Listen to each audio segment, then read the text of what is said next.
vu que c'est la société dans laquelle on vit, ça paraît assez logique qu'on part de son analyse.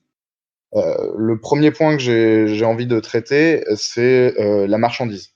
Parce que, comme on va le voir dans cette formation, toutes les contradictions du capitalisme proviennent de la marchandise.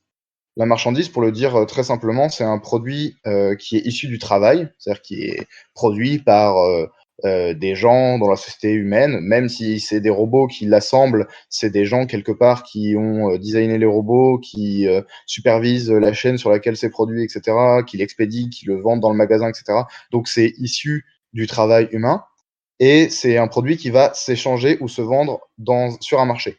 Donc par exemple, si je cultive du basilic sur mon balcon dans un petit bocal, c'est pas une marchandise. Si je fais un champ de basilic en Italie et que je le vends sur le marché, alors là, c'est une marchandise. C'est ça la différence fondamentale. Et une marchandise, c'est vraiment tous les objets de la vie quotidienne. Notre vie quotidienne est entourée de marchandises, de choses pour lesquelles on n'a pas travaillé directement, qu'on n'a pas produites nous-mêmes, mais on a acheté sur un marché et qui sont en fait plein de petits aspects de notre vie. La canette qu'on boit, c'est une marchandise. Le balai avec lequel on nettoie chez nous, c'est une marchandise. Rien que en fait le chez nous où on vit, c'est une marchandise. La nourriture qu'on achète au supermarché, ce sont des marchandises. Donc vraiment, la société capitaliste et nous entoure en fait de marchandises. Merci Étienne d'avoir partagé le petit schéma qui du coup est sur le PDF. Ça permettra aux gens qui n'ont pas le PDF de l'avoir. Donc, la marchandise, c'est finalement quelque chose d'assez banal.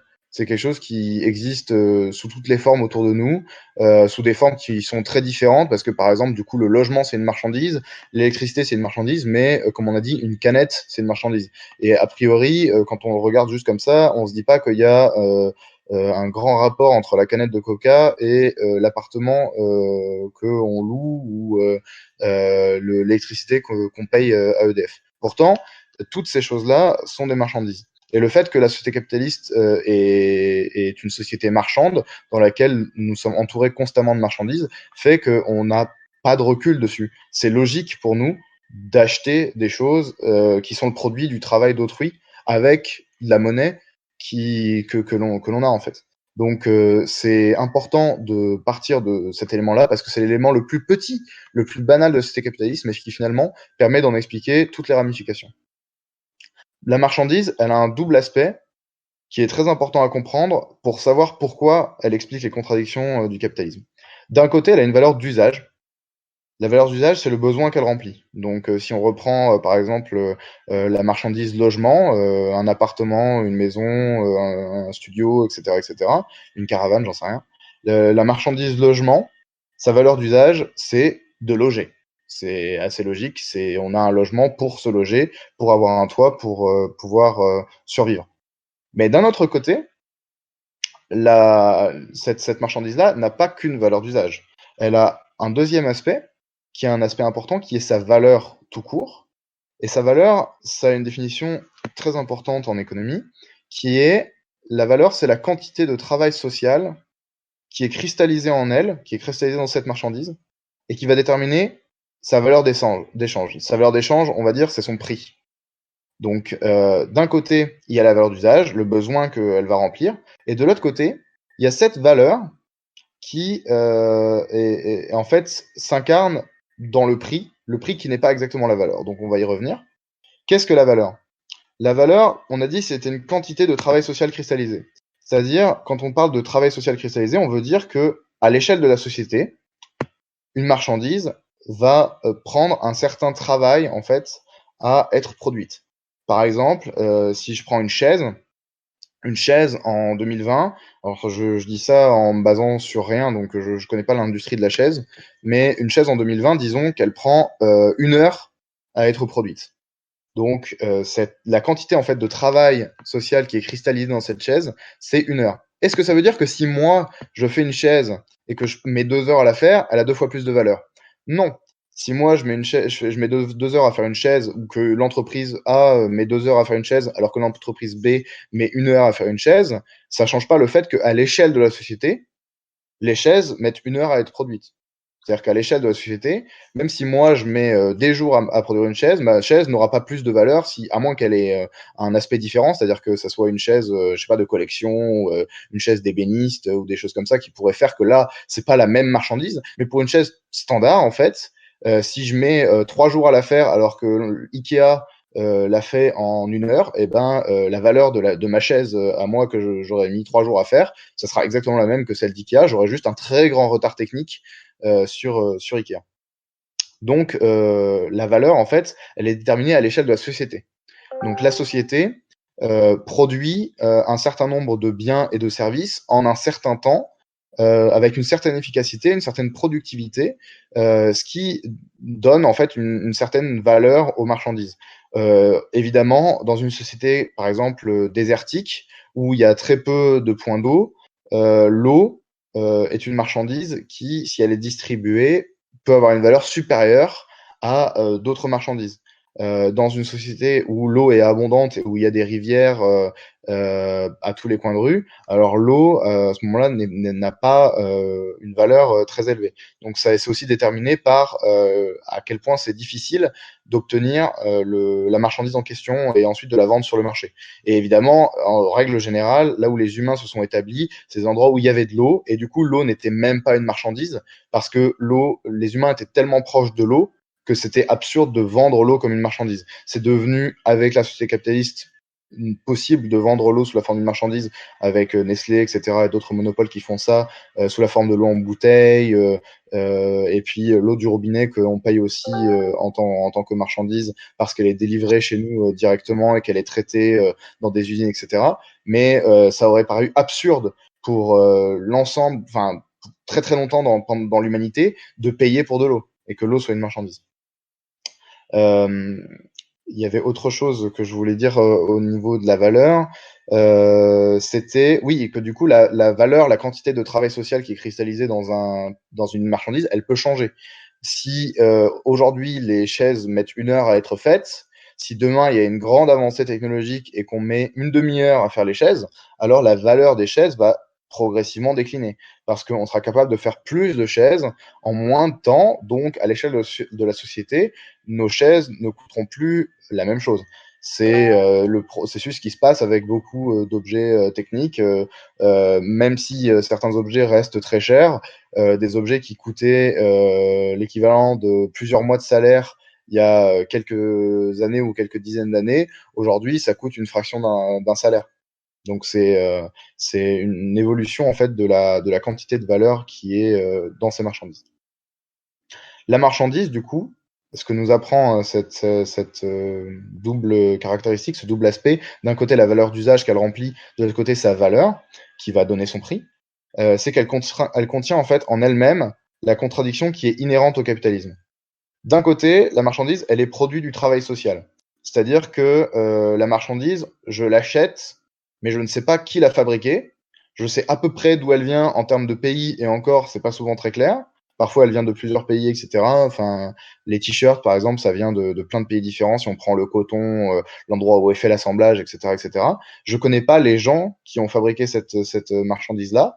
Donc, elle est issue du travail social. C'est des gens qui ont travaillé non pas pour eux-mêmes, non pas pour faire ce t-shirt pour eux-mêmes, mais qui ont fait ce t-shirt pour une entreprise qui vend ce t-shirt sur un marché.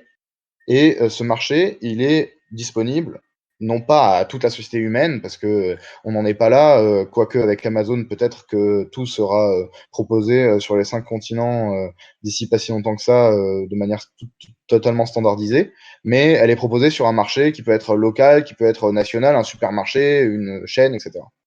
Donc, c'est du travail social. Mais de l'autre côté, les moyens qui ont été mis en œuvre pour la produire et la valeur qui est extraite de cette marchandise, c'est-à-dire finalement la valeur économique en fait de cette marchandise, elles sont privées.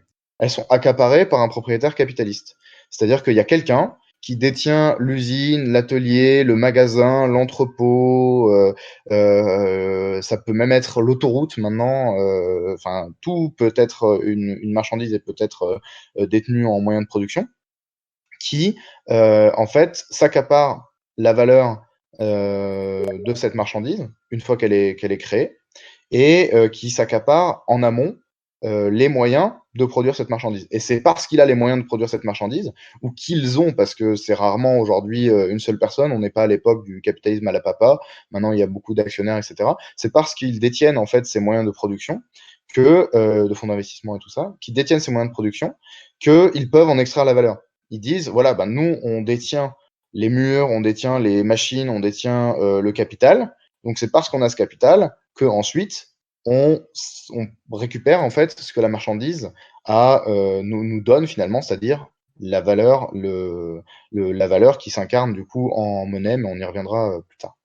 Donc c'est une contradiction qui est fondamentale dans la société capitaliste. C'est la contradiction entre la production est sociale. Dans tout ce qu'on fait, il y a très très peu de jobs, très très peu de travail où on travaille pour soi. C'est très rare. Même les métiers les plus proches finalement des besoins primaires, comme par exemple agriculteurs, paysans, etc. C'est pas des métiers où on travaille pour soi. On travaille pour nourrir des dizaines, des centaines de milliers d'autres personnes, parce que avec un cheptel ou des champs de centaines d'hectares, si on se nourrissait soi-même, on aurait des très très gros surplus. Donc il y a une contradiction entre d'un côté le fait que cette production est sociale, c'est le cas dans la société capitaliste, mais de l'autre côté que la propriété des moyens de production et des marchandises, elle est privée. Maintenant, comprendre ce qu'est la monnaie dans le système capitaliste, c'est important parce que la monnaie, ça a l'air d'être quelque chose un petit peu en fait de sorti de nulle part, qui s'incarne comme ça et qui nous permet d'acheter et de vendre tout ce qu'on veut et dont la valeur fluctue, mais on ne sait pas trop comment. C'est un peu, on sait pas trop comment ça s'est imposé. On parle de taux, de banque centrale, etc., mais c'est un peu flou. Il faut comprendre, pour avoir une idée claire de ce que c'est la monnaie, que la monnaie, c'est une marchandise qui, dans l'histoire, est devenue universelle pour permettre la circulation de toutes les autres. C'est-à-dire qu'à la base, les échanges étaient faits entre marchandises dont on donnait une valeur équivalente, mais sous la forme de troc. C'est-à-dire que, par exemple, si je ne pouvais pas produire je sais pas, de moutons, mais que je pouvais produire du maïs. C'est un peu bizarre comme exemple parce que je ne sais pas quand est-ce que le troc de moutons et de maïs a pu exister, mais partons sur ça. Si je peux produire des moutons mais pas de maïs, et que mon voisin peut produire du maïs mais pas de moutons, alors mes moutons qui m'auront pris 6 mois à élever, je vais pouvoir en échanger une quantité égale avec mon voisin qui lui aussi a mis 6 mois à cultiver, décortiquer, etc. son maïs. Et donc au final, on se retrouve tous les deux dans un échange. L'échange n'aurait pas lieu s'il n'y avait pas une quantité de valeur égale, parce que s'il n'y avait pas une quantité de valeur égale, pourquoi on échangerait? Si j'échangeais avec lui sur la base qu'il me donne moins que ce que moi je lui donne, alors les valeurs seraient pas égales, donc l'échange serait inégal. Donc l'échange inégal, ça arrive que sous la contrainte, ce qui peut avoir lieu, ou si on est désespéré. Donc si par exemple j'avais vraiment besoin du maïs pour survivre, mais que lui n'avait pas besoin de mes moutons. Mais sinon, les échanges se faisaient sur la base du troc. Petit à petit, dans l'histoire des sociétés humaines, la monnaie s'est imposée localement, puis à l'échelle des États, et même maintenant à l'échelle au-delà des États, c'est-à-dire qu'il y a eu le dollar qui était la monnaie dominante du monde pendant l'après-guerre. Puis il y a aujourd'hui l'euro par exemple en Union européenne, qui est la monnaie de plusieurs pays. La monnaie, c'est une marchandise qui en fait est élevée à un niveau universel et qui permet de faire circuler les autres plus facilement. Parce que c'est plus pratique si on a un intermédiaire sous la forme de pièces, de billets, etc., plutôt que d'attendre d'avoir des moutons pour échanger du maïs. Et que si le propriétaire du maïs n'a pas besoin par exemple, mes tomates, je ne peux pas avoir de maïs. Par contre, si jamais tout le monde échange avec la monnaie et que c'est la monnaie que tout le monde utilise pour faire ses échanges, faire ses courses, etc., alors là, personne ne me refusera la monnaie, excepté si je suis dans un pays où cette monnaie n'est pas utilisée. Mais du moment qu'on est, par exemple, dans la zone euro, on peut utiliser les euros pour acheter n'importe quoi, où qu'on soit. Si on est en République tchèque, je pense qu'ils utilisent les euros, je ne saurais pas dire juste comme ça, mais je dirais qu'ils utilisent les euros. Si on est en République tchèque et qu'on veut acheter une bouteille d'eau en République tchèque, eh ben, on peut le faire avec de la monnaie qui vient pourtant d'un salaire qui nous a été versé en France. Il n'y a pas de problème avec ça. Donc c'est à ça que sert la monnaie dans le système capitaliste. Donc maintenant, on en vient à la définition du capitalisme après avoir montré ce qu'était la marchandise et avoir montré une marchandise spécifique qui était la monnaie, qui est donc la marchandise universelle. Le capitalisme, qu'est-ce que c'est finalement? C'est la production marchande, la production de marchandises, qui est développée en tant qu'aspect principal de la production, c'est-à-dire que la société produit principalement des marchandises. Et ce qui en découle, c'est qu'il y a des rapports de propriété privée, des moyens de production, des marchandises, de la valeur, etc. Et des forces productives développées, puisque ça doit permettre de produire des marchandises, parce que quand on est en train de se poser la question tous les jours de ce qu'on va manger le lendemain, on produit rarement des marchandises pour le marché mondial. Par contre, quand on est à la tête d'une entreprise de papier toilette en ce moment, on a bien en tête le marché mondial, à mon avis. Donc il faut des forces productives développées pour pouvoir avoir une production marchande qui est développée aussi. Et à l'échelle en fait de la société capitaliste, cette production marchande, qui est l'aspect majoritaire, l'aspect principal de la production capitaliste, elle permet d'un côté de produire et de l'autre d'extraire ce qu'on appelle la survaleur. Donc maintenant, ça nous mène à analyser la valeur et à comprendre finalement qu'est-ce que c'est que cette survaleur, qu'est-ce que c'est que cette quantité qui s'ajoute au-delà de la valeur et qui est extraite par les capitalistes. La valeur, en fait, elle est donnée par une loi qui est la loi économique de la production marchande. Donc c'est la loi qui nous permet de comprendre le capitalisme, c'est la loi de la valeur. La loi de la valeur, elle exige des échanges à valeur égale, c'est ce qu'on disait tout à l'heure, c'est-à-dire d'avoir des échanges qui sont faits entre deux parties qui échangent une quantité de valeur égale. Si j'achète une bouteille d'eau à 1 euro, c'est que la bouteille d'eau coûte, le prix de la bouteille d'eau est 1 euro et donc sa valeur est relativement proche de ce prix, enfin gravite autour de ce prix dans la société dans laquelle on vit. Évidemment, il y a des exemples très spécifiques qui modifient cette règle ou qui l'agencent. C'est les espaces confinés. Par exemple, dans un aéroport, la bouteille d'eau va coûter 4,50 € parce que vous êtes dans un aéroport et que vous ne pouvez pas sortir.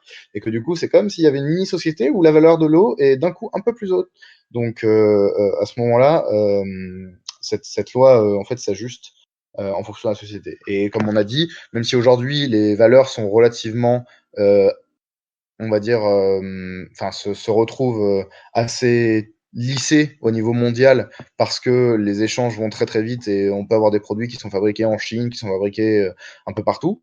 Il y a quand même des différences entre le prix la valeur déjà et le prix ensuite de certaines marchandises en fonction des pays. Si on veut acheter par exemple des marchandises qui sont typiquement qui viennent typiquement d'Amérique latine, comme par exemple, je sais pas, du maté, c'est une boisson d'Amérique latine, on le paiera très cher en Europe parce que c'est une marchandise qui circule peu en Europe, qui donc a une valeur plus élevée parce que la production de cette marchandise sur le marché européen est relativement faible. Donc, il faut plus de temps pour se la procurer qu'en Amérique du Sud, en Uruguay ou je sais pas où. Et par le fait qu'il faut plus de temps, que ça cristallise plus de travail social, le travail social des gens qui l'ont acheminé par paquebot, qui l'acheminent ensuite au magasin et qui le vendent au magasin dans les pays européens, alors elle aura une valeur plus élevée. Et le fait qu'elle ait une valeur plus élevée fera que son prix lui-même sera plus élevé.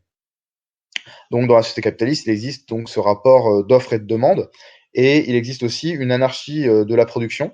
L'anarchie de la production dans le capitalisme, c'est le fait que chaque entreprise planifie pour elle-même. C'est-à-dire que chaque unité de production, que ce soit une micro-entreprise, une société coopérative, un monopole comme Amazon, une entreprise publique, ça change pas vraiment. Chaque entreprise va avoir des prévisions de production et des prévisions de vente dans le domaine dans lequel ils sont spécialisés.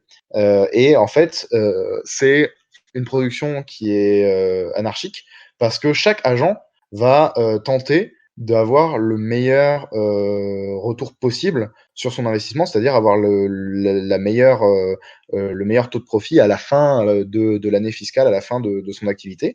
Donc, va y avoir constamment une planification pour être l'acteur le plus rentable, alors même que, par définition, il ne peut y avoir qu'un seul acteur qui est le plus rentable.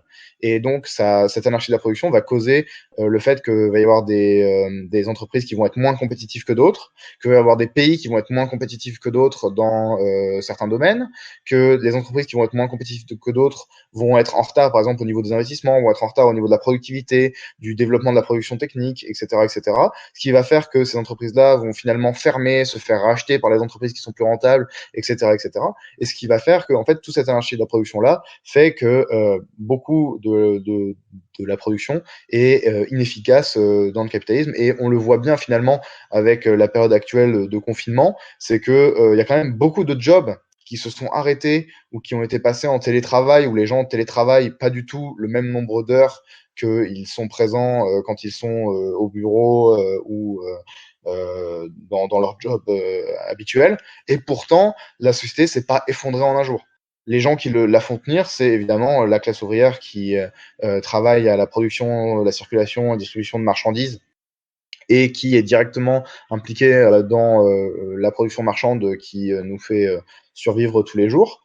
Mais tous les jobs de bureau, etc., qui produisent pourtant tant de richesses que ça, quand on a supprimé la moitié des horaires de travail avec le confinement et qu'on n'a aucun moyen de vérifier ou très peu de moyens de vérifier que les gens font leurs 8 heures journalières, ça n'empêche pas l'économie de tourner et les récessions qui vont arriver ne sont pas issus que du confinement. Il ne faut pas penser que c'est parce que y a un confinement que d'un coup tout s'arrête. Et même avec le confinement, je crois que les prévisions du confinement pour les 2 semaines, par exemple, c'était qu'il y aurait 1% de récession sur l'année 2020. Donc 1% de récession, ça fait quand même bien mal.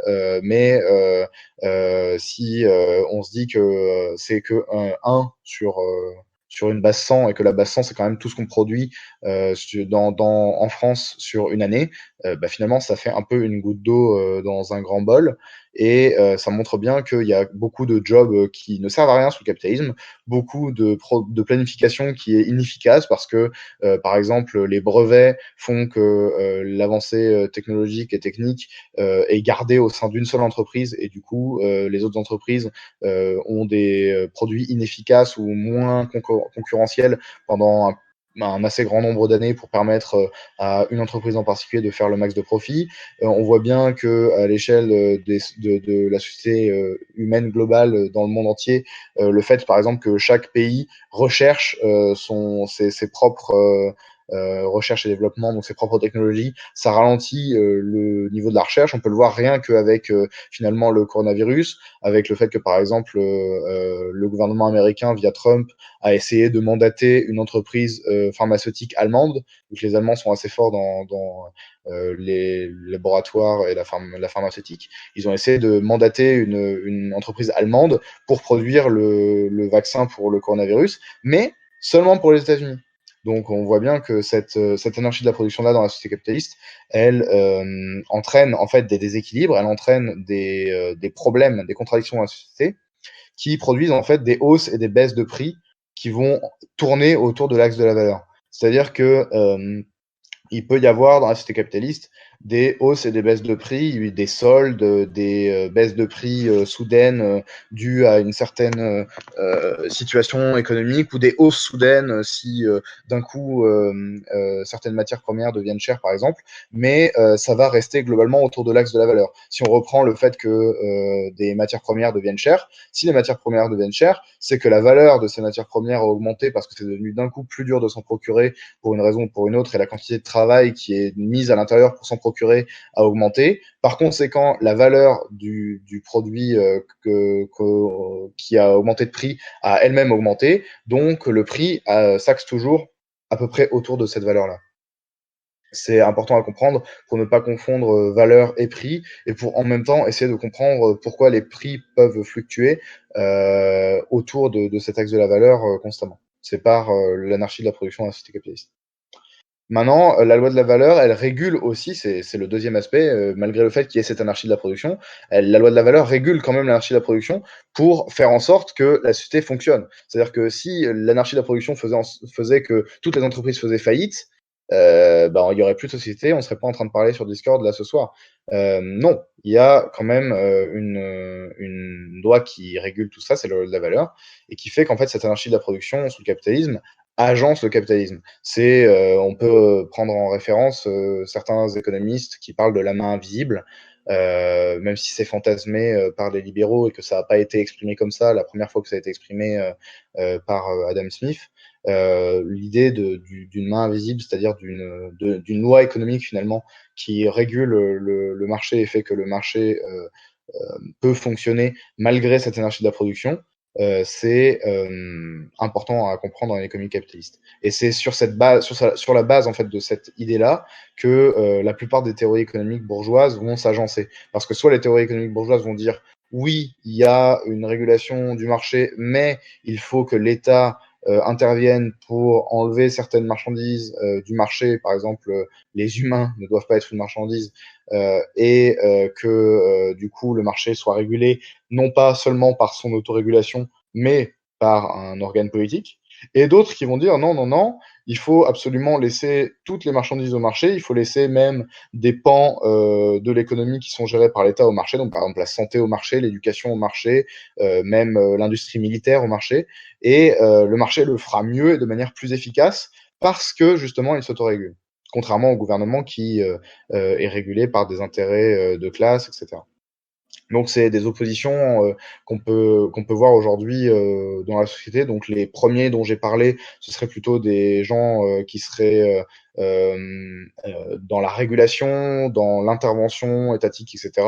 Donc ça irait, enfin ça serait par exemple si on parle de courant politique, ça pourrait être des hommes politiques comme Mélenchon. Aujourd'hui, le programme de Mélenchon, c'est un programme interventionniste via l'État pour essayer de réguler la production marchande dans certains domaines et faire en sorte de la rendre plus entre guillemets saine. Mais c'est aussi des hommes d'État comme Roosevelt aux États-Unis avec son New Deal qui avait fait à peu près ça, ou même De Gaulle où il y avait une planification indicative donnée par l'État après la guerre, ou enfin en fait bien d'autres. Il y a beaucoup d'hommes politiques bourgeois qui ont eu recours à ce genre de discours-là pour essayer de réguler le marché. Et l'autre côté, ça serait plutôt le côté libéral, voire, enfin, et toutes les écoles qui peuvent en être issues. Donc, et il y a par exemple l'école autrichienne avec des économistes comme von Mises qui vont dire que le principe régulateur du marché est absolu et que donc il faut essayer de créer les conditions d'un marché qui a la concurrence la plus libre possible, qui est le plus dérégulé possible, et que c'est comme ça que l'économie sera la plus libre et la plus efficace. Et c'est aussi les principes qui vont être appliqués par plus tard l'école de Chicago, avec des économistes comme Hayek, qui vont notamment essayer d'appliquer ces principes-là au Chili de Pinochet. C'est assez commun avec les écoles libérales d'économie. C'est la collaboration avec les fascistes. Donc l'école de Chicago a notamment le Chili, mais l'école autrichienne avait l'Autriche des années 30-40, et l'Autriche des années 30-40, ils ont quand même fusionné avec le Troisième Reich d'Hitler, donc c'était pas non plus la joie en termes de système politique. Donc Marx a dit vis-à-vis de la loi de la valeur que c'était l'ensemble en fait du mouvement du désordre capitaliste qui est son ordre même. C'est le fait qu'il y ait un désordre, le fait qu'il y ait des entreprises qui fassent faillite, qu'il y en ait d'autres qui deviennent des monopoles, qui font que le marché en fait peut subsister. C'est la petite entreprise se fait racheter par la grosse entreprise, etc., etc. Et la grosse entreprise, en rachetant la petite, devient elle-même encore plus grosse, peut intégrer d'autres secteurs d'économie, etc., etc. La loi de la valeur, elle encourage dans le capitalisme le développement de la productivité individuelle par rapport au travail socialement nécessaire. Ce que ça veut dire, c'est qu'elle encourage la concurrence. Elle encourage que dans l'entreprise A qui fabrique des chaises, on trouve une méthode révolutionnaire pour fabriquer les chaises en 2 fois moins de temps. Comme ça, on est 2 fois plus productif. Comme ça, on produit 2 fois plus de chaises. Donc on est beaucoup plus fort par rapport à notre concurrent. vu que, par exemple, l'entreprise B va mettre 1 heure à produire les chaises. Si j'arrive à trouver une méthode qui me fait en sorte que je mets 30 minutes à produire les chaises, alors je vais pouvoir produire des chaises que je vais vendre au même prix que mon concurrent, mais je vais pouvoir en vendre 2 fois plus. Donc, potentiellement avoir un profit qui est beaucoup plus élevé. Donc, cette concurrence-là, elle est issue de la loi de la valeur et elle est très importante dans la société capitaliste. Mais il y a un retour, en fait, un revers de cette loi, c'est qu'elle entrave les forces productives de la société tout entière. C'est-à-dire en encourageant les entreprises individuelles à trouver des solutions et à les appliquer pour elles seules et non pas pour le reste de la société, alors on encourage en fait des entreprises à garder pour elles du progrès technique, du progrès social, du progrès humain en matière, par exemple, de robotisation, etc., qui pourrait être utile à l'ensemble de la société dans son ensemble, qui pourrait permettre à cette société d'être plus efficace dans la production, mais pour garder un avantage concurrentiel, un avantage comparatif sur d'autres pays, sur d'autres entreprises, c'est garder à l'échelle d'un pays, à l'échelle d'un monopole, à l'échelle d'une entreprise individuelle. Ou même, ça peut même être gardé à l'échelle d'un atelier dans une entreprise où les différents ateliers ou les différentes unités de production sont en concurrence. Donc c'est pour dire à quel point ça peut entraver le développement des forces productives tout entières, parce que imaginez un projet d'1 an où il y a d'un côté une équipe qui a une méthode en béton et des matériaux hyper faciles à travailler et qui va faire le projet en 6 mois, et de l'autre côté une équipe qui va galérer parce qu'elle n'a pas les mêmes méthodes, les mêmes matériaux et qui va faire le projet en 1 an. À la fin, évidemment, si les deux avaient pu travailler ensemble et avaient pu profiter des mêmes méthodes et des mêmes matériaux, on aurait pu produire, en fait, on aurait pu avoir 6 mois de libre où on aurait pu produire d'autres choses avec le même projet. Ou produire 2 fois plus, etc. Donc c'est totalement inefficace. Et c'est aussi en fait un revers de la médaille qui est que en encourageant le développement de la productivité par le jeu de la valeur, les capitalistes baissent en fait la valeur des marchandises qu'ils vendent. C'est-à-dire que comme petit à petit le progrès technique ne va pas rester confiné à un atelier, mais il va se généraliser dans la société. Par exemple, utiliser l'électricité dans les usines, ça s'est généralisé, c'est pas resté que dans les grandes usines. Maintenant, même les plus petits ateliers, même les micro-entreprises, les personnes qui produisent qu'à une échelle individuelle pour le marché utilisent l'électricité dans leur production, les artisans utilisent l'électricité, etc. Donc ça s'est généralisé. Et le fait que ça se généralise, ça fait que la productivité générale de la société va augmenter. Comme la productivité va augmenter, la valeur des marchandises va baisser parce que ce qui prenait par exemple 2 heures à faire, 3 heures à faire, 3 jours à faire, va aujourd'hui prendre moitié moins, 3 fois moins, 4 fois moins, 10 fois moins. Pensez à aujourd'hui combien de temps ça prend pour faire une voiture ou pour faire un écran plat par rapport à ce que ça prenait quand les entreprises qui en produisaient commençaient juste et que la production venait à peine de débuter. Donc ça prend beaucoup moins de temps, donc la valeur diminue. Et quand la valeur diminue, la quantité de profit qu'on peut en extraire diminue aussi. Donc en fait, dans les deux cas, c'est une course contre la montre effrénée pour les capitalistes. D'un côté, ils doivent augmenter constamment la productivité pour faire en sorte d'avoir toujours plus de production, pour faire en sorte d'extraire toujours plus de survaleur, c'est-à-dire de profit des marchandises qu'ils produisent et qu'ils mettent sur le marché. De l'autre côté, quand ils produisent plus vite et plus fort et plus intensément et dans une plus grande mesure à l'échelle de la planète, la valeur de ce qu'ils produisent ne fait que diminuer. Et ce qu'ils produisent devient toujours plus abondant, toujours plus disponible, et donc la valeur sur laquelle ils fixent le prix diminue constamment. Donc finalement, ils sont dans une course contre la montre effrénée qui montre bien la contradiction du capitalisme. Par la concurrence, la loi de la valeur, elle va aussi entraîner une polarisation entre d'un côté les producteurs, une polarisation entre les producteurs, désolé, qui sépare d'un côté ceux qui vont profiter d'avantages comparatifs, qui vont se transformer en monopoles, qui vont être des petites entreprises qui vont devenir des très grandes entreprises. Par exemple, des monopoles, il y en a plein, comme General Motors, comme General Electric. Enfin, ça commence souvent par General aux États-Unis. Il y a des monopoles automobiles dans, par exemple, Ford, BMW en Allemagne, Peugeot, Citroën. En France, si on prend des monopoles dans un autre domaine, il y a Microsoft et Apple dans ce qui va être l'informatique. Enfin, avant, il y avait IBM, par exemple.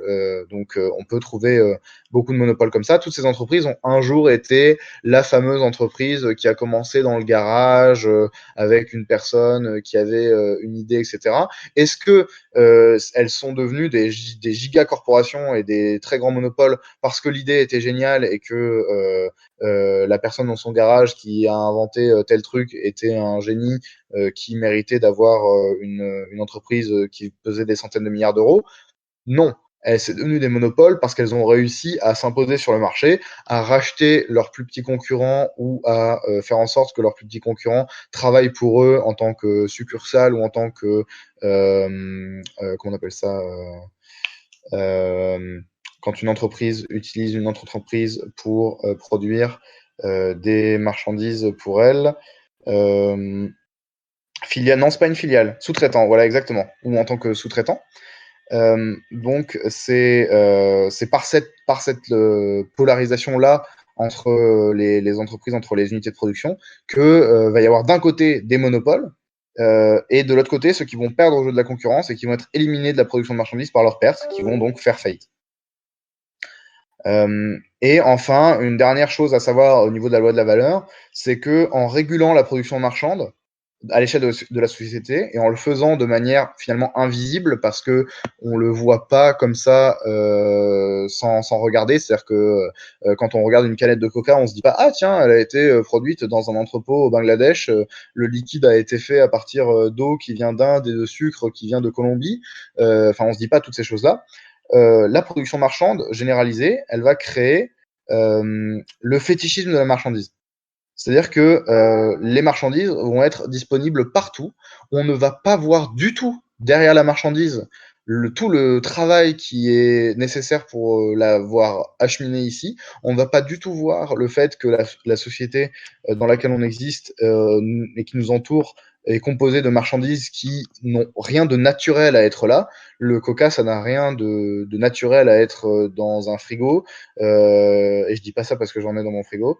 Globalement, la plupart des marchandises qui existent autour de nous n'ont aucune existence naturelle dans le milieu dans lequel on vit. C'est-à-dire que rien que même les bâtiments dans lesquels on vit ont un jour été produits, donc eux-mêmes ne sont pas naturels. Donc en fait, toutes ces choses-là sont issues du travail humain, sont issues de l'économie, et c'est comme il y a comme une barrière mystique. Enfin, c'est ce que Marx appelait le fétichisme. Il faut pas prendre ça pour de la magie ou quoi, mais il y a comme une barrière entre la manière dont on perçoit les marchandises au quotidien et ce qu'elles sont vraiment. C'est-à-dire que leur contenu réel en termes de travail humain, en termes de travail social, en termes économiques, il est masqué par l'usage quotidien qu'on en fait, le fait qu'on en accumule énormément, qu'on en achète énormément, qu'on en vend énormément et qu'en fait notre vie est elle-même régulée par la production marchande et par ce fétichisme de la marchandise.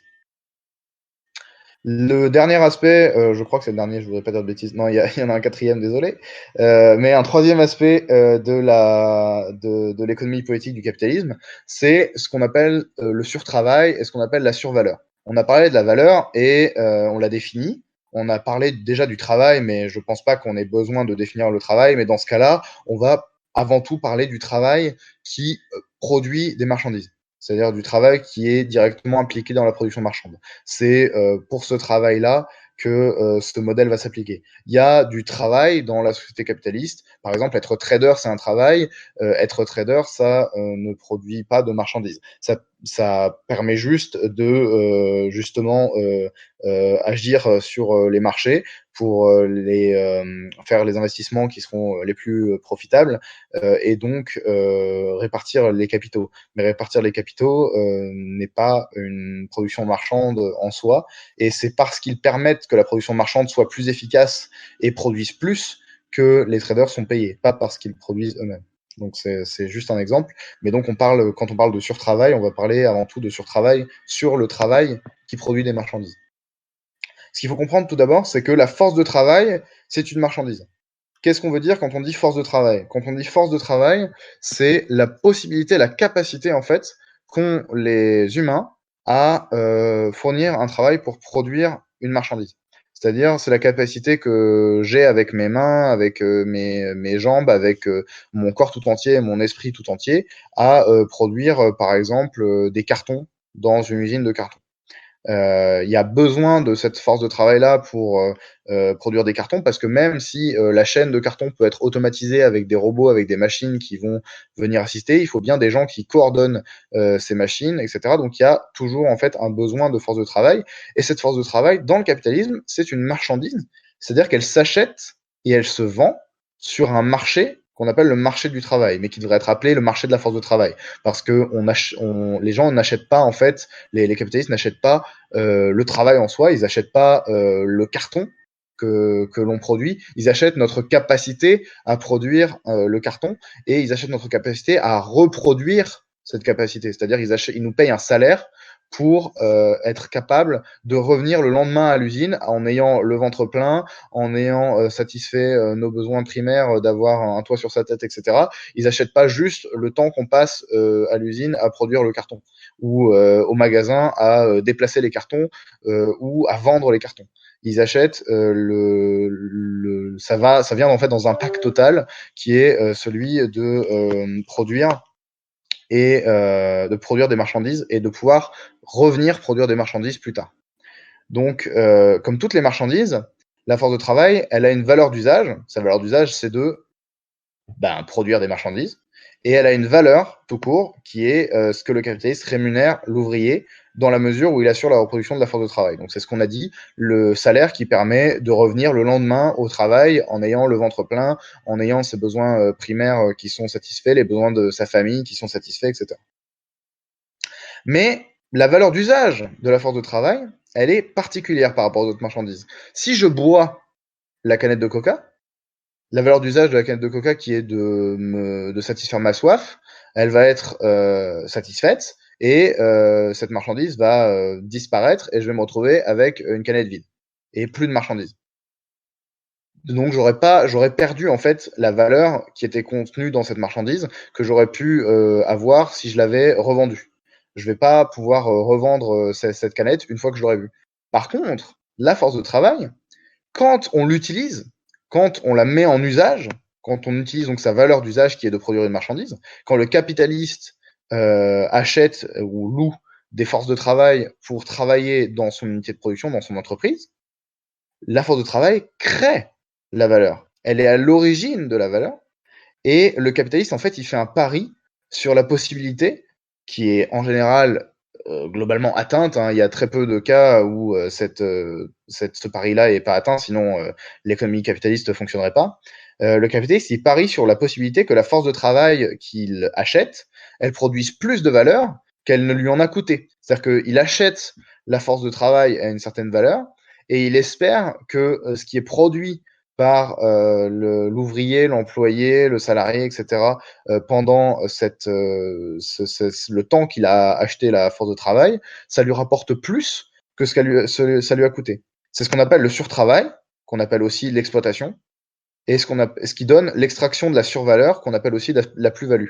Mais survaleur, je trouve que plus-value, c'est plus utilisé en général en français, en fait, parce qu'on dit la plus-value sur, par exemple, si j'achète quelque chose à 1 euro et je le revends à 2 euros, il y a une plus-value de 1 euro. Donc c'est un terme de marché, quoi. Donc on a tendance à plus le comprendre, mais c'est pas exactement ça que ça veut dire la survaleur. La survaleur, ça se manifeste vraiment dans la production de valeur et pas dans l'échange de ces de ces valeurs-là, donc de ces marchandises-là.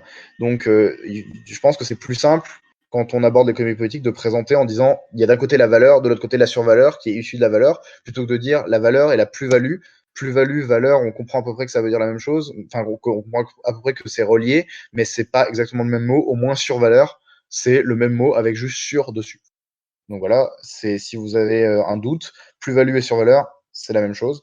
Et sur-travail et exploitation, c'est la même chose. C'est juste pareil. Sur-travail, c'est le travail qu'on fait en plus, comme la survaleur, c'est la valeur qu'on produit en plus de la valeur qu'on a coûté aux capitalistes. Donc Marx a écrit à propos du système capitaliste que fabriquer de la survaleur, fabriquer de la plus-value, la traduction française dit ça, telle est la loi absolue du mode de production capitaliste, de ce mode de production. Donc, à quoi sert le capitalisme? Vers quoi, en fait, tend-il pour les capitalistes? Il tend à fabriquer de la survaleur, c'est-à-dire à permettre d'extraire le plus possible de survaleur afin de garantir le profit maximal, le taux de profit maximal. Donc ça, c'est ce qu'on peut voir par exemple avec les délocalisations. Les délocalisations, c'est aller chercher ailleurs un endroit où la force de travail coûte moins cher et où globalement la production peut être réalisée à un coût moindre pour pouvoir extraire plus de survaleur, vu que la valeur des produits que l'on vend sur le marché duquel on a délocalisé, par exemple le marché français où on produisait des voitures, les voitures ne sont pas devenues instantanément moins chères parce qu'elles étaient produites au Maroc, qu'elles étaient produites en Slovaquie, qu'elles étaient produites au Bangladesh ou dans n'importe quel autre pays. Non, par contre, la valeur de la force de travail au Bangladesh, en Slovaquie ou au Maroc, elle est beaucoup moins élevée que en France. Donc, ça permet d'extraire beaucoup plus de survaleur. Et même si ça tend à se tasser, on verra pourquoi avec la baisse tendancielle du taux de profit, ça permet quand même d'extraire de la survaleur sur du court et du moyen terme. Et c'est pas pour rien que les entreprises qui ont été délocalisées dans les années 80 en Chine se sont ensuite délocalisées par exemple au Bangladesh et que des entreprises délocalisées au Bangladesh commencent maintenant à se délocaliser par exemple en Afrique de l'Est. C'est parce que le coût en fait de la force de travail augmente à mesure que sa valeur augmente et du coup il faut aller chercher toujours ailleurs des endroits où c'est plus rentable, donc ça permet d'extraire plus de survaleur, d'avoir ces marchés-là. Maintenant, il faut comprendre le mouvement en fait de la production marchande pour comprendre l'exploitation et comprendre la survaleur. Donc, le mouvement de la production marchande, il entraîne par accumulation du capital, c'est-à-dire le fait que quand on produit des marchandises, on récupère son investissement et son investissement, on le concentre, donc on le concentre dans du capital. Donc, le capital, qu'est-ce que c'est finalement? C'est ce que Marx dit, c'est du travail mort, c'est-à-dire que c'est une quantité de travail qui est récupérée, qui n'est pas active et qui n'est pas en vie, mais qui est récupérée par le capitaliste avec pour objectif d'être investi. Donc on accumule ce capital-là, on le récupère, on le centralise à l'échelle d'une entreprise, à l'échelle d'un fonds d'investissement, à l'échelle d'un capitaliste privé, d'une famille par exemple. Il y a des familles très très riches de capitalistes qui ont un capital énorme, bah, ils se servent de ce capital pour fructifier encore plus leur capital. Donc il y a une accumulation de ce capital. Donc, cette production marchande, elle entraîne un taux d'exploitation en hausse, c'est-à-dire que plus il y a de capital, plus il y a un taux d'exploitation qui est haut parce qu'il faut toujours plus exploiter pour pouvoir en tirer la même quantité de survaleur, à mesure en fait que le taux de profit et la valeur baissent. Parce que plus il y a de capital, ça veut dire plus on a d'investissement, ça veut dire plus nos machines sont perfectionnées, plus nos méthodes sont perfectionnées, plus nos entreprises sont grandes, plus on intègre tous les secteurs avec une seule compagnie. Par exemple, si on prend le café, si on a un capital énorme, on peut être à la fois propriétaire des champs de café, à la fois propriétaire des ateliers, des usines qui font la torréfaction du café, à la fois propriétaire de l'entreprise qui emballe le café et à la fois propriétaire des magasins qui vendent le café. Donc si on a tout ça et qu'on a ce capital énorme-là, c'est évident que la valeur du café, la quantité de travail social qui est à l'intérieur du paquet de café qu'on achète, elle est moins élevée parce que tout est intégré dans un seul monopole, dans une seule grande chaîne de production qui est relativement efficace. Donc, si cette chaîne de production intégrée existe, et elle existe aujourd'hui dans la plupart des pays, c'est ce qu'on verra avec l'impérialisme, ça permet en fait de baisser fondamentalement la valeur et d'avoir une productivité qui est en hausse. Sauf qu'on a vu que si la productivité est en hausse, alors le taux de profit et la valeur baissent. Parce que si ce qui prenait 4 heures à produire auparavant, mais aujourd'hui 4 minutes à être produit, évidemment, ça n'aura pas la même valeur dans la société. Si demain, il y a des diamants qui se mettent à pleuvoir du ciel, bon, déjà, ça serait un peu bizarre, mais ça ferait mal aux gens qui seraient dans la rue, mais bon, il y a le confinement, donc tout va bien. Mais s'il y avait des diamants qui se mettaient à couler du ciel, il y aurait une valeur de ces diamants-là qui serait beaucoup moins élevée, vu que tout le monde pourrait en trouver. Donc, le marché des diamants tirerait un profit de ces diamants qui serait quasi nul. Et d'ailleurs, c'est un bon exemple, le marché des diamants, en termes de marché monopoliste et qui nous montre ce que la production marchande fait, parce que les diamants, aujourd'hui, sont maintenus à une valeur artificiellement élevée, alors qu'en réalité, il y a des entrepôts pleins de diamants, et que si les diamants qui avaient déjà été minés à l'heure actuelle étaient mis sur le marché, la valeur du diamant baisserait tellement que toutes les entreprises de diamants fermeraient leurs portes. Et donc, il y a un accord entre les grands monopoles du diamant, où vous pouvez trouver ça, hein, c'est quasiment public. Hein. D'ailleurs, c'est une des pires industries, l'industrie du diamant, parce que elle a été exploitée de manière coloniale sur le dos de pays en guerre, comme par exemple le Liberia ou le Congo. Donc, c'est assez caractéristique de la production marchande sous le capitalisme. Mais il y a un oligopole de quelques monopoles de différents pays, notamment la Belgique, je crois les États-Unis, le Canada, la France, le Royaume-Uni peut-être, et d'autres, peut-être les Pays-Bas, j'en sais rien, j'ai pas vérifié, mais qui en gros sont des très grandes compagnies minières de diamants et qui ont juste mis des diamants en entrepôt et qui se mettent d'accord chaque année sur la quantité de diamants qu'il faut libérer sur le marché. C'est exactement la même chose avec le pétrole. On y reviendra dans la discussion. Bon, il est déjà 22 heures, je vais essayer d'avancer pour pas qu'on discute 10 minutes, mais c'est exactement la même chose avec le pétrole. Il y a un oligopole des producteurs de pétrole qui s'appelle l'Organisation des pays producteurs de pétrole, l'OPEC ou l'OPEP, ça dépend du pays, enfin de la langue dans laquelle vous le prononcez, mais cette organisation-là décide en fait de la quantité de barils qui va être déversé sur le marché chaque année, sachant qu'ils pourraient en mettre beaucoup plus ou beaucoup moins, et c'est en décidant ça que le prix va s'ajuster, parce que en fait on crée des situations artificielles de rareté de certains produits ou des situations artificielles d'abondance de certains produits pour en faire fluctuer le prix sous le capitalisme. Donc, par accumulation de capital, par le fait que la production se développe, le taux d'exploitation il est en hausse pour essayer de récupérer le plus de profit possible, même si le taux de profit et la valeur ils ont tendance à baisser. Donc, plutôt que de briser la production marchande, plutôt que de dire bon bah maintenant que en fait on a miné plein de diamants et que le diamant coûte quasiment rien, bon j'exagère un peu, mais qu'on peut produire des diamants en usine qui sont qu'on peut pas distinguer des diamants qui sont produits dans les mines, ben pourquoi faire du diamant une marchandise? On distribue juste aux gens des diamants pour un prix symbolique si on veut le garder sous la production marchande, mais limite on le distribue comme ça, et voilà. Une question simple, pourquoi aujourd'hui on paye l'eau et l'électricité? Tous les logements sont équipés d'eau et d'électricité, et la consommation qui est faite d'eau et d'électricité, elle est planifiée dans la production électrique et la production d'eau du pays, constamment, et le marché de l'électricité et de l'eau ne s'ajuste pas en fonction de ah bah il faut que telle personne tel foyer va consommer 10 fois plus et tel foyer va consommer beaucoup moins. Non, on a tous une consommation, à part si on est au niveau d'une entreprise, par exemple, mais même les foyers de 6, 7, 8 personnes, ils vont avoir une consommation d'électricité qui ne va pas dépasser un certain seuil. Ils ne vont pas allumer 50 pièces en même temps, ils ne vont pas vivre dans des énormes villas. Donc, à part si c'est eux le problème, mais bon, ça c'est une autre question. Mais du coup, on préfère en fait dans le système capitaliste garder la production marchande à tout prix, vu qu'elle est basée sur la propriété privée et vu que c'est elle qui permet d'extraire le profit, plutôt que de juste dire bon bah maintenant qu'on a atteint ce stade de développement là, c'est juste plus une question de marchandise. C'est juste une question de la distribuer, ce service-là, ce bien-là, donc l'électricité, l'eau, la santé, etc., de le distribuer à la société pour répondre aux besoins de la société.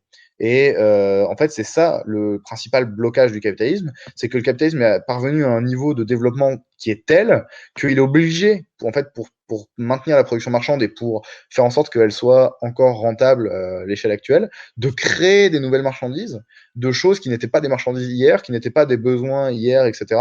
Et bon, il y a plein de trucs à ce sujet-là au niveau des besoins qui sont créés, etc., etc. Mais c'est intéressant de se dire que il y a 10 ans, personne n'avait besoin de Netflix, par exemple.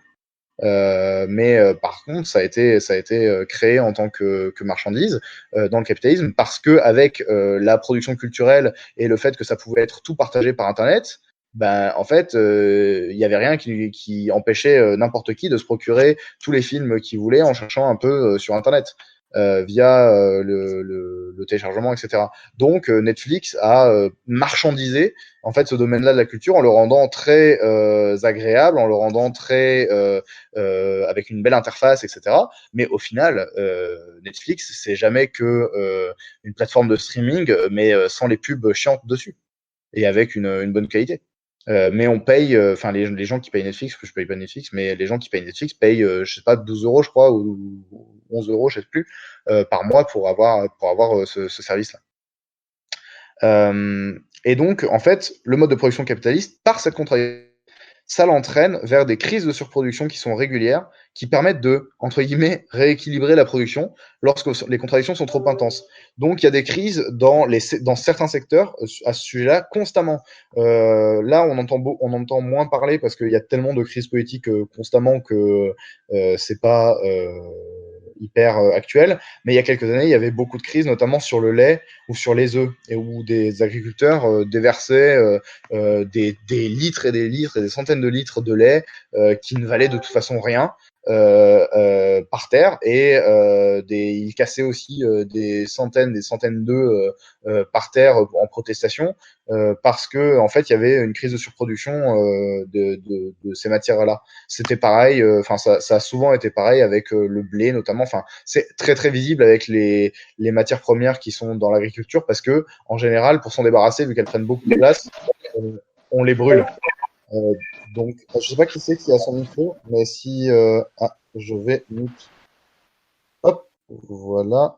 Normalement, c'est bon. Mais du coup, il y a eu beaucoup de moments dans l'histoire où, avec les crises de surproduction, des récoltes entières ont été brûlées parce que, en fait, ça valait juste pas le coup d'amener le blé au marché. Par contre, si toi, en tant que paysan et tous tes voisins, vous brûlez 90% de votre récolte, alors là, le blé vous pourrez le vendre à un prix fou au marché parce que d'un coup, ça deviendra un bien qui est rare parce que la récolte aura été artificiellement diminuée. Réfléchissons 2 minutes, ça n'a aucun sens à l'échelle de la société de brûler tout le blé. Et ça montre bien à quel point l'anarchie de la production, c'est débile. Parce que chaque producteur a essayé de produire le plus possible pour être le plus rentable, enfin le plus possible pour être le plus rentable possible. C'est pas souvent, enfin c'est pas tout le temps le maximum qu'il peut produire. Parfois, on peut produire des choses à perte, donc on produit le maximum qu'on peut en ayant le taux de profit maximum. Mais donc tout le monde a fait ça, et parce que tout le monde a fait ça et qu'il y a eu une bonne année, alors on a une récolte de fou. Et donc, on est obligé d'en brûler une partie pour faire en sorte de quand même se faire son dû au marché. Ça a aucun sens à l'échelle de la société. Et c'était pareil avec, oui, c'est pareil avec la crise de 29. Il y a eu des phénomènes comme ça avec la crise de 2008 aussi. Il y a des phénomènes comme ça avec certaines marchandises. C'est souvent très visible avec les marchandises du secteur agricole parce que ça fait les gros titres en fait. Mais il y a, c'est le cas aussi avec d'autres marchandises. Enfin, je vais prendre un exemple débile, mais le jeu vidéo E.T. qui a été produit en 1983 a été produit tellement en masse et il s'est tellement mal vendu qu'ils ont été obligés d'enterrer des dizaines de milliers de disquettes dans le désert du Nouveau-Mexique, si je dis pas de bêtises. Il y a eu les hand spinners, oui, enfin voilà, il y a des crises de surproduction à l'échelle de petits secteurs, il y en a plein, et à l'échelle de la société, en fait, les crises de surproduction entraînent des crises générales parce que comme il y a surproduction, il y a une baisse du profit. Comme il y a une baisse du profit, les entreprises font encore plus concurrence les unes avec les autres. Comme elles font plus en concurrence les unes avec les autres, elles sont tentées de baisser les salaires et elles doivent accumuler encore plus de capital. Comme elles accumulent du capital, elles doivent licencier. Comme elles licencient et qu'elles baissent les salaires, les gens sont plus pauvres, ça diminue leur pouvoir d'achat. Comme leur pouvoir d'achat diminue, ils peuvent moins acheter. Comme ils peuvent moins acheter, les produits qui ont été produits en trop sont moins vendus. Donc, il y a encore plus surproduction. Donc, voilà, c'est comme ça que la contradiction, en fait, produit des crises. Ouais, très bon exemple, celui des voitures non consommées. Les avions qui volent à vide, voilà, enfin, on vit quand même dans un monde formidable. Tous ces exemples-là sont très très bons. Ce qui nous mène en fait à la dernière partie. Je vais sur la question de l'économie politique du capitalisme. Je vais essayer d'aller assez vite sur cette partie-là. C'est la société impérialiste dans laquelle on vit. Je vais aller assez vite volontairement vu que on va parler de ça dans 2 jours, dans la formation dans 2 jours. Donc pour les gens qui pourraient pas être là, je vais quand même l'aborder, mais on va aller assez vite. Donc il y a 5 grandes caractéristiques de l'époque dans laquelle on vit au niveau économique. La première caractéristique, c'est que la production et le capital sont parvenus à un niveau de concentration qui font que les monopoles sont la principale base de la vie économique. C'est-à-dire que aujourd'hui, il y a plus, enfin, il y a des petites entreprises, évidemment, il y a des entreprises locales, etc. Mais ce qui est déterminant dans la vie économique, ça va être les grands monopoles. Il y a la fameuse propagande de oui, oui, c'est les PME qui font tourner la société, etc., etc. Bah oui, fais tourner la société avec les PME et enlève Microsoft, Apple, Google, Amazon, etc., etc., et tous les immenses fournisseurs de marchandises dans le monde entier. Et je te garantis que tes PME, elles vont pas marcher très longtemps. Donc le monopole, en fait, c'est le fruit du développement inéluctable du capitalisme. Il y a des petites propriétés, il y a des grandes propriétés. Et ben, la grande propriété, pour qu'elle soit une grande propriété maintenant, elle a été une petite propriété à un moment. Et c'est la petite propriété qui a racheté les autres petites propriétés et qui est devenue monopoliste. Et à l'époque de l'impérialisme, qui a commencé du coup à peu près au début du XXe siècle, enfin ça s'est structuré au début du XXe siècle, c'est le moment où on n'est plus dans le capitalisme de libre entreprise dans lequel on pouvait être auparavant, c'est-à-dire le capitalisme où il y a des entreprises qui n'ont un impact, enfin même les plus grosses entreprises d'un pays n'ont un impact que local ou régional. Par exemple, au XIXe siècle, il y avait les mines d'Anzin. Anzin, si je dis pas de bêtises, c'est dans le Nord, mais je vais vérifier parce que je voudrais pas dire de conneries. Mais c'était des mines assez importantes. Oui, c'est à Valenciennes, enfin en banlieue de Valenciennes. Donc les mines d'Anzin, c'était des mines assez importantes pour l'économie. Oui, les PME sont aussi rattachées aux banques, ça on pourra en parler dans la formation sur l'impérialisme. Mais ces mines d'Anzin-là avaient une importance pour la production régionale, mais ça serait venu à l'idée de personne d'utiliser les mines d'Anzin pour développer l'industrie de l'acier aux États-Unis.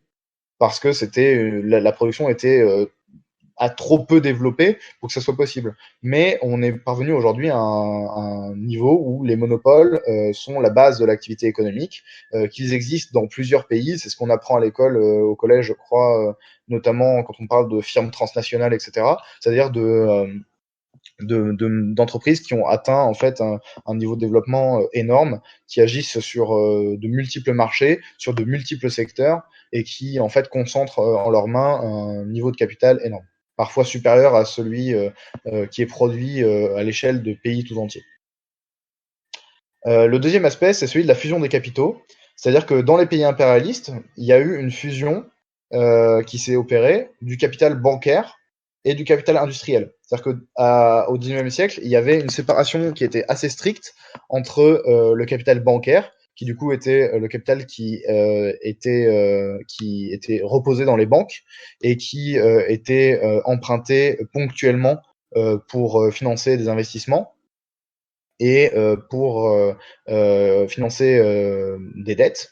mais qui était donc séparé du capital industriel, qui lui était le capital, on va dire le plus ascendant et le plus productif de l'époque du début du capitalisme, puisque c'est le capital qui du coup reposait dans la propriété des machines, la propriété des usines, des ateliers, des entrepôts, etc., des magasins, etc., etc.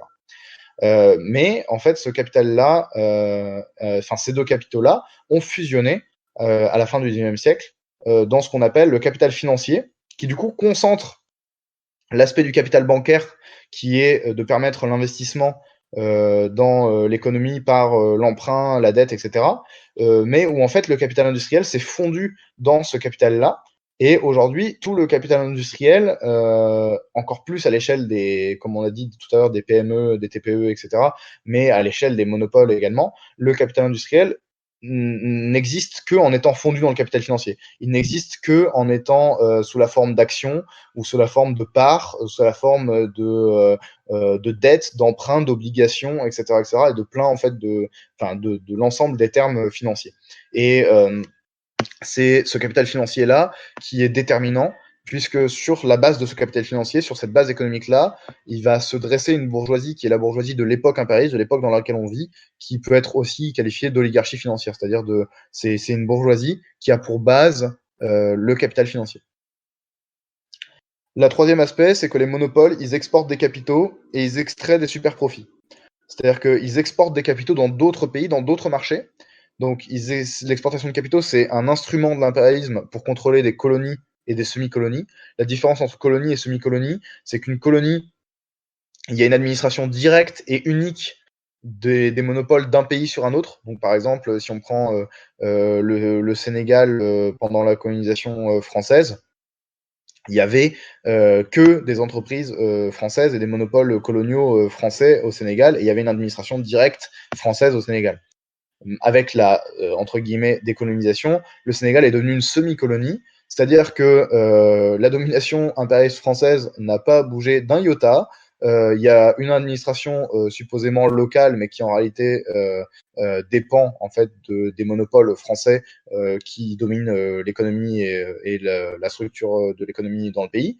Et la différence, c'est qu'en étant une semi-colonie, il existe des concurrents à l'impérialisme français au Sénégal. Donc ça peut être par exemple l'impérialisme américain, canadien, suisse, belge, néerlandais, chinois, russe, etc. Je n'ai pas analysé le cas spécifique du Sénégal, mais les frontières d'investissement du Sénégal ne sont a priori pas fermées à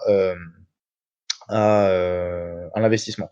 Donc c'est ça la distinction entre colonie et semi-colonie. Et en fait, les pays impérialistes, les monopoles des pays impérialistes plus particuliers, vont exporter des capitaux, c'est-à-dire qu'ils vont exporter le fait qu'ils peuvent construire des usines, des entrepôts, etc., des infrastructures dans les pays qu'on va qualifier de semi-colonies ou de colonies, donc les pays qui vont être les moins développés en termes capitalistes. Et en fait, ils vont se servir de cette exportation de capitaux-là pour extraire des super profits sous la forme de marchandises qui sont produites avec un taux de profit très élevé, un taux de retour sur investissement très élevé, malgré le fait que ces produits sont vendus dans les pays impérialistes, où ils permettent de réaliser un profit très élevé. Donc on profite beaucoup plus avec ces profits-là qu'on profiterait si on produisait tout dans les pays impérialistes. C'est pour ça que on appelle ça du super profit.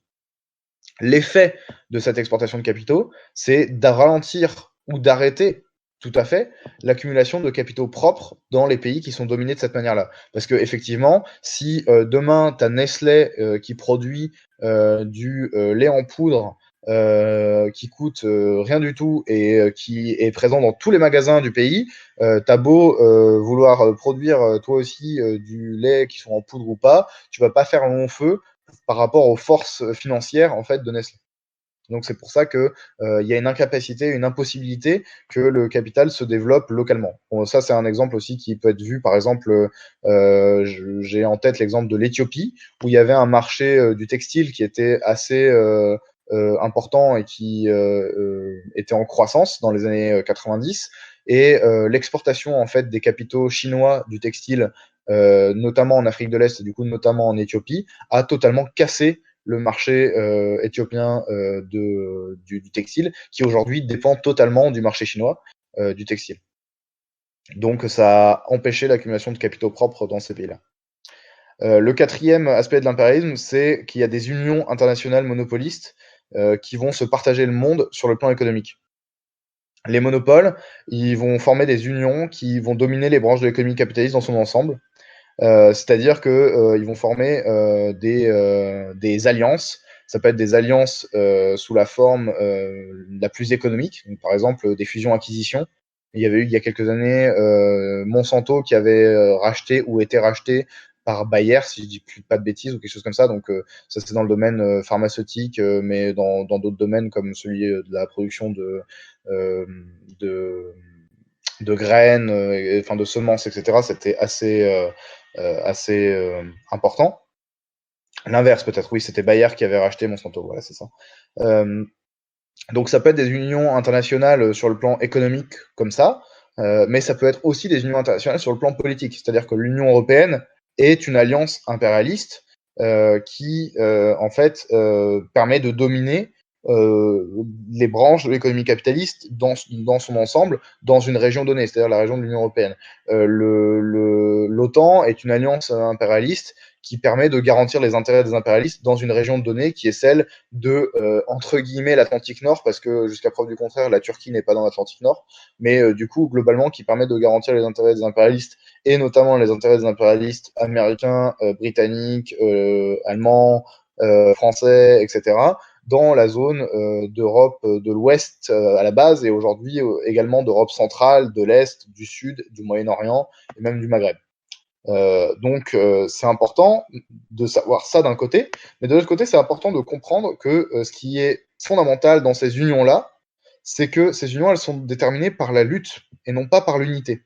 Ces unions, elles sont tactiques, elles sont circonstancielles. Les capitalistes et les impérialistes les font entre eux quand c'est le plus avantageux, mais elles peuvent se disloquer quand ça l'est moins. Et donc, par exemple, si on reprend l'exemple de l'OTAN ou si on prend l'exemple oui, la Turquie fait partie de l'OTAN. Si on prend l'exemple de l'OTAN ou si on prend l'exemple de l'Union européenne qu'on a dit tout à l'heure, bon, l'Union européenne, on a un exemple très récent avec le Brexit, mais avec l'OTAN, on a l'exemple, par exemple, de la France qui a quitté le Conseil de sécurité de l'OTAN à l'époque sous De Gaulle, quand ses intérêts n'étaient pas alignés avec ceux de ses autres partenaires dans l'OTAN. Donc, il y a une lutte constante, en fait, entre les impérialistes dans ces alliances-là pour être celui qui a la plus grosse part du gâteau. Parce que, évidemment, l'important, c'est quand même, à la fin, d'être celui qui est le plus profitable et pas juste de bosser dans l'harmonie totale avec les impérialistes américains, etc.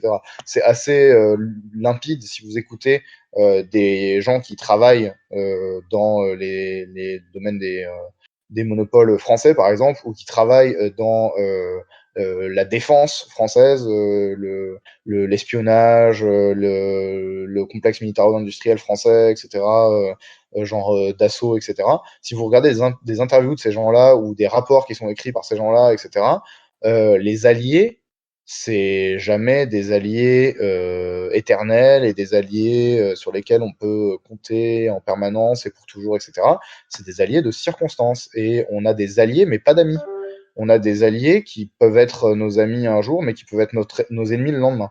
Donc c'est de cette manière-là, en fait, qu'il y a une tendance à la guerre dans l'impérialisme, une tendance qui est que quand ça va bien, on peut s'unir, mais on lutte quand même pour avoir la meilleure part du gâteau. Mais quand le gâteau commence à se restreindre, que pour avoir une part du gâteau, il faut être plus agressif, etc., on va pas hésiter à être agressif envers son ancien partenaire ou son partenaire d'un jour, si ça peut nous permettre de réunir plus de profits. Et c'est pour ça que dans les tendances de crise comme celle qu'on traverse aujourd'hui, il y a beaucoup de tensions inter-impérialistes. Il y a aujourd'hui notamment une tension qui est ultra visible, qui est celle entre les États-Unis et la Chine. Mais il y en a beaucoup d'autres. Bon, il y avait la tension récente là au niveau du Brexit entre le Royaume-Uni et globalement l'impérialisme français, l'impérialisme allemand principalement, secondairement les Belges, les Italiens, les Espagnols, etc. Les Suédois, on peut en citer d'autres. Mais globalement, ce qu'il faut retenir, c'est ça, c'est que la tendance dans l'impérialisme, elle est à la lutte entre les impérialistes et non pas à l'unité. Et quand les impérialistes s'unissent, c'est souvent pour soit réussir à être compétitif face à un autre impérialisme, soit pour lutter les uns enfin les uns avec les autres dans finalement une comment ça s'appelle une harmonie avec des règles décidées à l'avance. C'est-à-dire que par exemple, on en vient au dernier point, le fait que les puissances impérialistes elles luttent pour se partager et se repartager le monde. À l'étape de l'impérialisme, depuis le début du XXe siècle, le monde est dominé totalement par le capitalisme. C'est-à-dire que le capitalisme est présent partout. Il y a des aspects de féodalisme, etc., qui peuvent subsister dans bon nombre de sociétés qui sont dominées par l'impérialisme. Mais si elles sont dominées par l'impérialisme, ça veut dire qu'il existe une base capitaliste dans toutes ces sociétés-là. S'il y a une base capitaliste dans toutes ces sociétés, ça veut dire que le capitalisme est à l'échelle mondiale. Il n'y a pas un seul pays, il y a peut-être des micro-sociétés sur des îles paumées dans le Pacifique et dans l'Amazonie qui ne sont pas touchées par le capitalisme, mais à l'échelle de l'ensemble des pays du monde, globalement, le capitalisme est le système dominant. Donc le monde est partagé. Mais le monde doit être repartagé. Et lorsque les impérialismes s'unissent ou du moins se mettent d'accord, c'est souvent sur des questions de partage du gâteau et ensuite ils luttent pour le repartage du gâteau. Par exemple, il y a eu, on en parlera sur la formation sur l'impérialisme, mais il y a eu une conférence à Berlin à la fin du XIXe siècle pour discuter bien tranquillement entre Européens, entre Français, Allemands, Belges, Anglais, etc., de qui allait avoir quelle colonie en Afrique. Et c'est notamment sur la base de cette conférence-là que les frontières modernes de l'Afrique ont été tracées, frontières qui n'ont donc aucun sens pour en fait les populations qui vivent dans ces pays. Donc ces puissances impérialistes-là, elles luttent encore aujourd'hui pour se partager, se repartager les marchés du monde entier.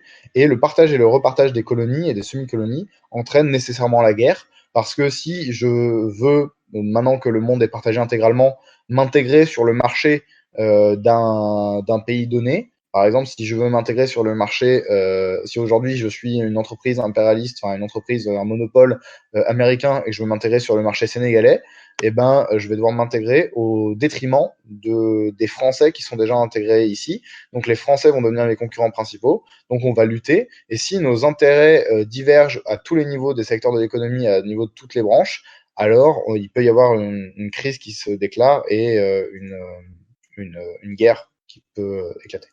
C'est de cette manière-là, d'ailleurs, que c'est déclaré principalement la Première Guerre mondiale.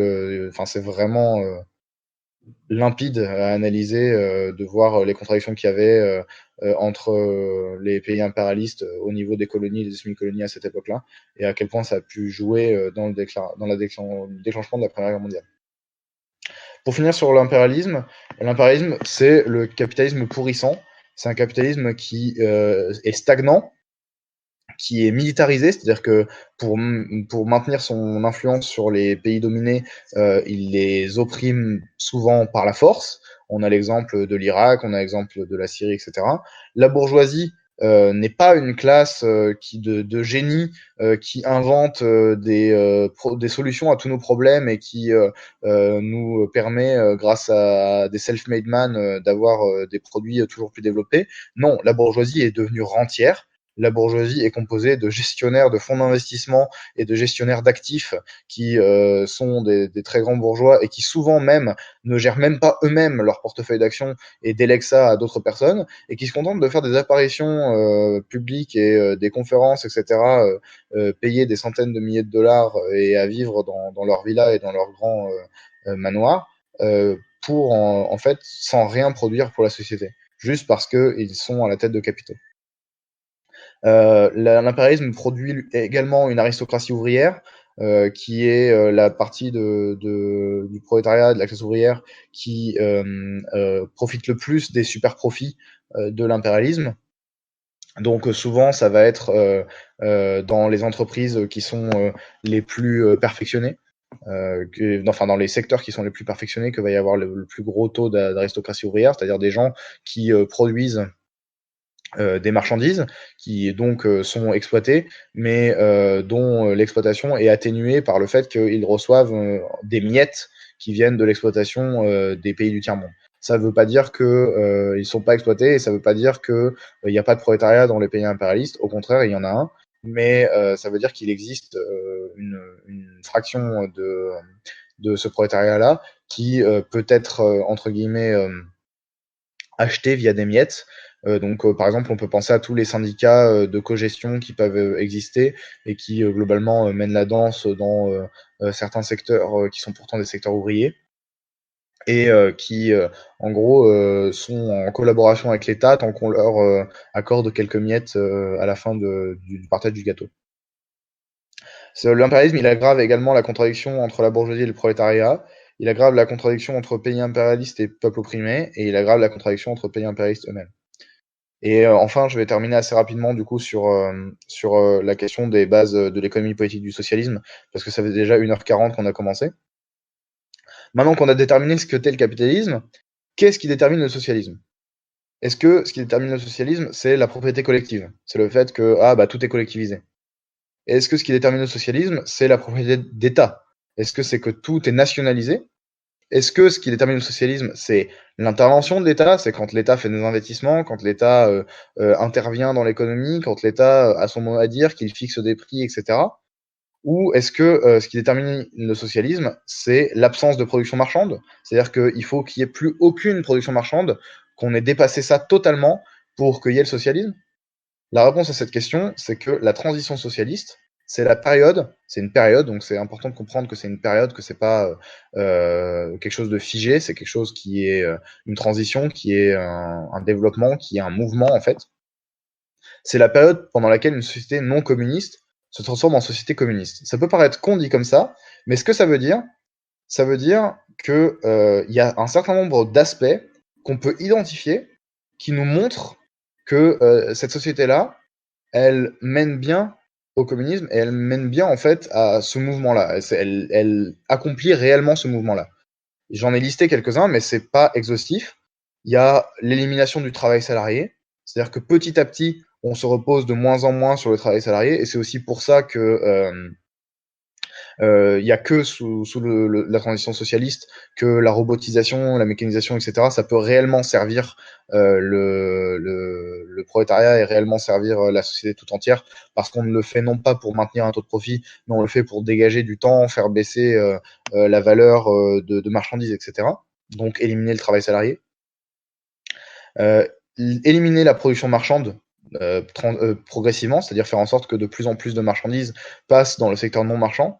Donc aujourd'hui, par exemple, dans l'échelle de la société capitaliste française, elle est tellement développée que tout à l'heure j'ai pris l'exemple de l'électricité et de l'eau, mais pourquoi est-ce qu'on paye pour la téléphonie? Pourquoi est-ce qu'on paye pour Internet? Pourquoi est-ce qu'on paye pour le logement? Pourquoi est-ce qu'on paye pour qu'est-ce qu'il y aurait d'autre? Pourquoi est-ce qu'on paye pour bref, il y a plein de choses pour lesquelles on paye, la bouffe, ouais, c'est un bon exemple. On voit aussi qu'une société est en transition socialiste si elle élimine progressivement la contradiction entre travail manuel et travail intellectuel, c'est-à-dire la division du travail finalement, le fait qu'il y ait des gens qui sont des cadres qui pensent les choses et des gens qui sont des exécutants qui accomplissent les choses. Entre travail concret et travail abstrait, entre ville et campagne, c'est-à-dire qu'il y a des endroits hyper concentrés en production et des endroits où la production est totalement déconcentrée et même parfois absente, donc des endroits morts en termes de production. Que l'élimination de la contradiction aussi entre pays impérialistes et pays opprimés, et bien entendu, étant donné qu'on a dit que c'était la base de la contradiction du capitalisme, la contradiction entre production sociale et propriété privée doit être progressivement éliminée, c'est-à-dire la contradiction de classe et la contradiction qui donne naissance à l'État. Mais on pourra revenir sur ça aussi. Il y aura une formation sur l'État qui aura lieu. Je vais vous dire ça. Ça sera le... Je le retrouve pas. Ça sera le 24 mars. Donc on pourra parler de l'État ce jour-là. Mais donc c'est un ensemble en fait de critères, c'est pas exhaustif et c'est pas suffisant en fait pour déterminer qu'on est bien dans une transition socialiste au communisme. Mais je vous apprendrai rien si je vous dis que à l'époque où l'État intervenait dans l'économie, on n'éliminait pas le travail salarié ou la production marchande en France. Ou que quand il y avait la nationalisation de plusieurs entreprises qui aujourd'hui sont privées, ou qu'aujourd'hui avec par exemple des entreprises comme les aéroports qui sont publics ou la SNCF qui était publique, on n'était pas non plus au socialisme. Et que les entreprises collectives, genre les SCOP ou les choses comme ça, c'est pas non plus des entreprises qui font qu'on est dans un pays socialiste. Donc finalement, on montre bien que toutes les définitions qu'on a revues juste avant, c'est pas ça qui détermine ce que c'est le socialisme. Ce qui détermine ce que c'est le socialisme, c'est qu'une société avance de son stade non communiste, c'est-à-dire de son stade capitaliste, vers le communisme, qui du coup correspond à l'ensemble de ces choses-là, c'est-à-dire qu'elle résout en fait petit à petit ces contradictions-là. Enfin, il est important de comprendre que la direction de la transition socialiste, elle peut être inversée par des forces de classe bourgeoises, et en général, elle peut être inversée dans l'économie. Je parle de l'économie et seulement de l'économie, pas de la politique là. Et c'est sur ça que je vais terminer, parce on a vu des exemples de ça en URSS et en Chine notamment.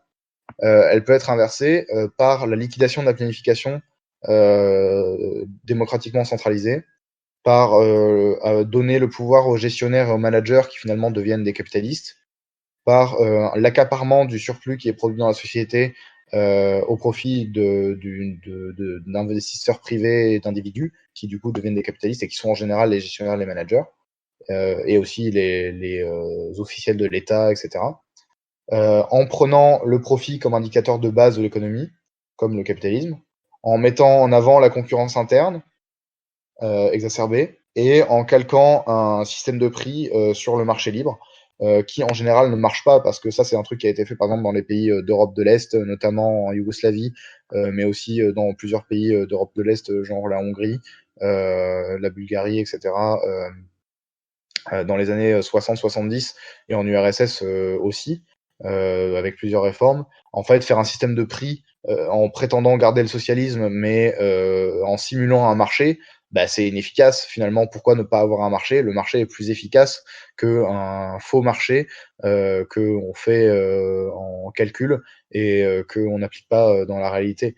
Il vaut toujours mieux avoir un vrai marché. C'est pour ça que toutes les économies qui ont fonctionné sur ce modèle-là, y compris l'économie chinoise qui a supposément conservé des caractéristiques en mode nationalisation, etc. Toutes les économies qui ont commencé sur la voie de la liquidation du socialisme et de la transition du retour en fait vers le capitalisme ont à un moment ou un autre dû accepter le même système de fonctionnement que le reste des pays capitalistes et arrêter de faire semblant quoi.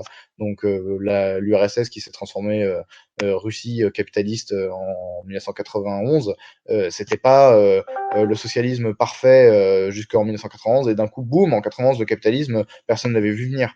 Non, ça faisait déjà 40 ans, 50 ans que c'était larvé, que ça progressait ces forces-là, et ça a été que la nouvelle étape dans la trahison du communisme qui avait été opérée auparavant. Et c'est pareil avec la Chine.